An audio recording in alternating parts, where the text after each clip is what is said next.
addiction. Like, you have to eat. You have to eat. They caught him in the morgue trying to eat corpses. And they're like, Tarare. No, at that point, they were really concerned about...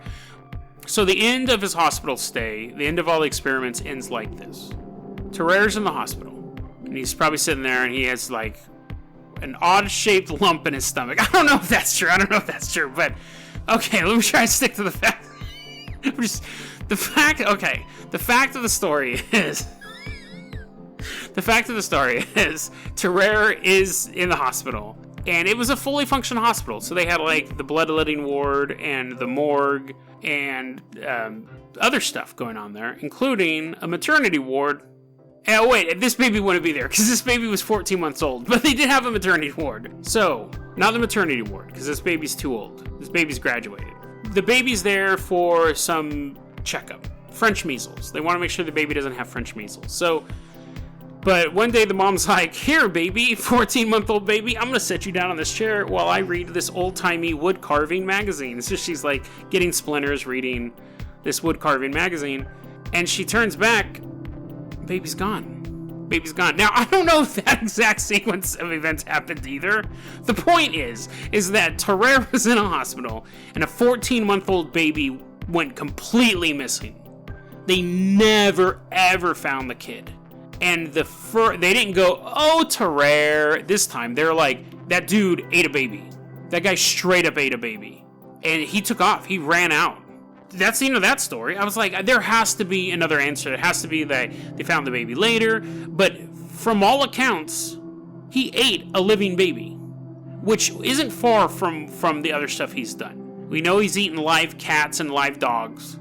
And he's tried eating humans. So, I mean, babies kind of look like food. They look like little rolls. Now, I would never eat a baby, but they look puffy. And so Tarare, as hungry as he is, he could just be like, it'll probably taste like dinner rolls and marshmallows. I don't know. That's super disgusting. But anyways, actually, you think they would have found the bones because he doesn't eat that. He runs out of the hospital. Eventually, though, at age 26, died very, very young. He goes and he says... He goes to this other doctor, and he's like, oh, hi, I'm Tarare. You might know me from the baby eating scandal, but I ate a gold fork a while ago, and I think it's still in me, and I'm super sick. Now, the doctor's looking at this saggy, fetid, gross diarrhea monster, and he's thinking, a guy who ate a gold fork, that's not the weirdest thing about you, but... Let's take a look. So he starts treating him and he goes, no, you may or may not have eaten a golden fork, but you have tuberculosis, advanced tuberculosis. And Tarare's like, no, trust me, dude, I ate a gold fork. It's in my stomach. It really hurts. I've eaten tons of stuff, but for some reason that's not sitting well with me. Other than the fact that it's a 4-pronged metal object. He eventually does die though. And in his last moments, like the last couple hours of his life, 10 times the worst diarrhea. He was pooping out pus and blood-filled diarrhea. And then he dies. A fitting way to end to a man who had diarrhea his entire life. He had to one-up it. And so, one of the doctors who treated him at the baby-eating hospital came to this hospital because they called him up and they're like, hey, remember that baby-eating scandal? And he's like, oh, yeah. We have that guy here. He says he ate a gold fork. And you can imagine the doctor at the other hospital, by that time, the phone's already, like, hanging off the desk and he's in his jalopy to get to this hospital. Or a horse, because they didn't have cars back then. But to get there, because he's like, dude, I want to find this guy because this guy was, like, a medical marvel. And he gets there. And the body's just laying there, and it's super stinky, and none of the doctors want to do an autopsy. And the baby-eating hospital doctor says, I'll do it. I need to find out what made this guy tick. So they cut him open. His throat cavity was so huge that if you opened his mouth, you could look down into his stomach. His body cavity was filled with pus. Like his liver was covered in pus and just like an ocean of mucus in there. And his stomach, all over the inside of his stomach were and his stomach was huge, by the way, like his actual stomach cavity. But all over the inside of his stomach were these massive, gross, disgusting tumors. It wasn't in the description they were gross and disgusting, but I'm sure they were. I don't think that's a stretch of the imagination. And no golden fork. So the question is did he really eat the golden fork? Probably, for whatever reason, because he's Tarare. But did he poop it out at some point, or was his stomach acid so intense it could actually melt metal or gold I guess gold is a metal, but that's the story of Terraire. Now, like I said, when I read the story when I was a kid, it was like, there's this goofy guy named Terraire. He'd eat anything. He was a circus performer, and he ate corks and screws, and once he even ate a cat. And then he turned the page, and it's like about the two-headed wolf girl or something like that. Nothing about eating babies. Nothing about pus-filled diarrhea. None of that stuff. But I remembered that story or some crazy person, like crazy people in history book. They took out all the good stuff. That's why I found it for you guys on Dead Rabbit Radio. There we go. I like that take. Took me 4 tries, but we got it. It takes a while to warm up on Mondays. It's weird because I have those 2 days where I don't do anything. But I went and took a shower, and I was like, I gotta do it. It's my job. I gotta do it. But we had a good one. I really like this episode. Now I like this episode. DeadRabbitRadio@gmail.com is going to be our email address. You can also hit us up at Facebook.com/DeadRabbitRadio. Twitter is @JasonOCarpenter. Dead Rabbit Radio is the daily paranormal, conspiracy, and true crime podcast. You don't have to listen to it every day, but I'm glad you listened to it today. Have a great one, guys.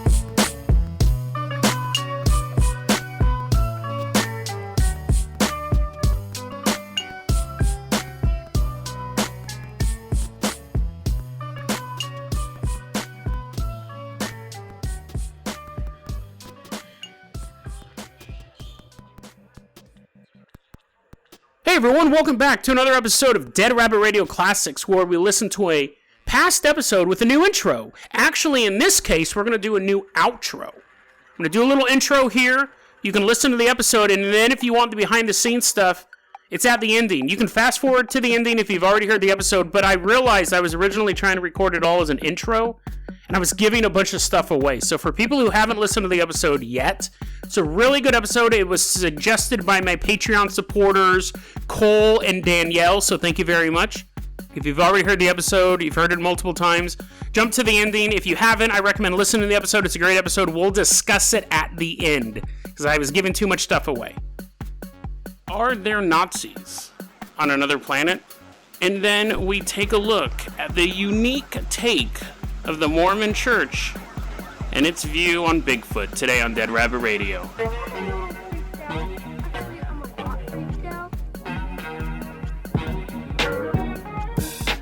Hey everyone, welcome back to another episode of Dead Rabbit Radio. I'm your host, Jason Carpenter. I'm having a great day. I hope you're having a great day too. We got some weird stuff going on today. Nothing to actually be considered its own story, but I did want to get this out here.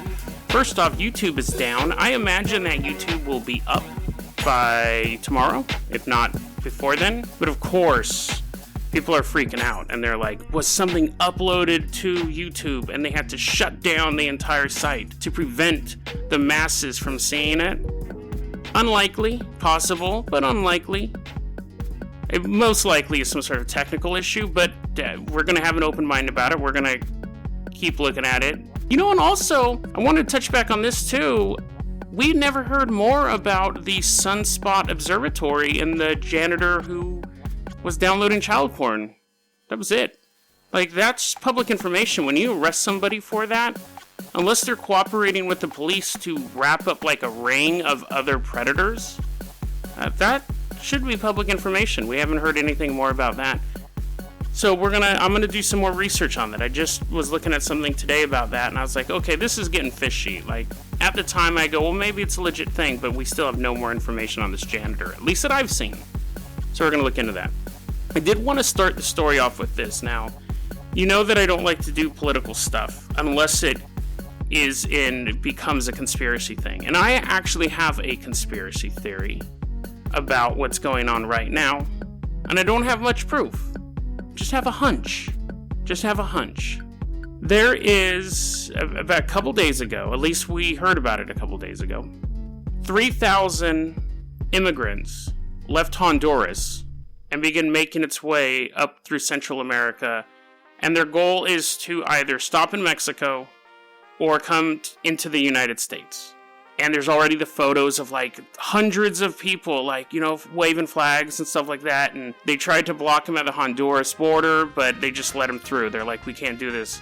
This is about 3 weeks before the U.S. election. I think this is a CIA operation. I think that the images that are this is going to play out for about a week or two. As they're moving, they're going to keep covering this. And I think that it is a political move. What are the chances that 3,000 people gather together 3 weeks before the election? I think that the point of the march is that it creates a face where basically President Trump can say, if you vote for the Democrats, this is going to be a continuous thing. I'm the guy who's strong on immigration, and I need a Congress to support my immigration goals. I have absolutely no proof of that, but we're going to see this group march and I'm sure that there are Democratic operatives who are like, this is the worst timing possible, because you're putting a face and you're putting sounds and all these huge images of this big crowd, and there's going to be people on the Democrats say, no, like, this is a humanitarian crisis, we have to let them in, and independents are just, they've spent the last 2 years in the middle going, both of these groups are nutty. But I'm going to have to pick somebody soon. So after all of the ups and downs of President Trump's administration and all the ups and downs of the resist the movement, within 3 weeks, those independents are going to have to make a decision. And this puts a very, very vivid picture. So I think it's a political operation. So we'll see. I think it's again, though, I have no proof of that whatsoever. Just a hunch. The timing was really weird. Really weird. So, I spent the last half hour reading about this whole YouTube thing, so I'm a little discombobulated. And when I sat down to start recording this episode, I said, you know what, I'm going to give one more look at my notes regarding the Vril Society and the Nazi plan to build these UFOs. And I was like, okay, I know the approach I'm taking with this story. And I sat down, I looked at my notes a little bit more to kind of like get my head wrapped around it. And I was like, I don't know anymore. I don't know where I'm at anymore on this story. So, the Vril Society. The Vril Society is something that you've probably heard a lot of if you like are consumed like Nazis on the Moon type of thing. Like with Iron Sky, I believe they're the villains in a couple Wolfenstein games. Them along with the Thule Society. So the Thule Society was a group of occultists who believed that the Aryan race was supreme. So obviously they were quite popular among the higher echelon of the Nazi regime. The Vril Society was a bit different. It was mostly headed by women.